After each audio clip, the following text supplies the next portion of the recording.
ప్రస్తావన చేసిన అంశాలన్నిటిని కూడా నోట్ చేసుకున్నాం అధ్యక్ష. కానీ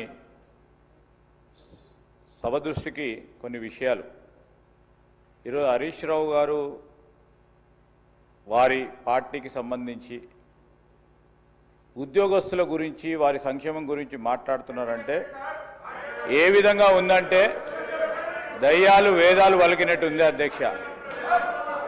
ఉద్యోగస్తులకి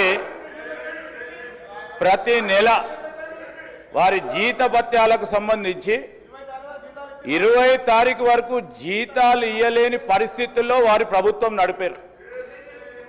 ఇప్పుడు వారి ఉద్యోగస్తుల గురించి మాట్లాడుతూ ఉన్నారు అధ్యక్ష.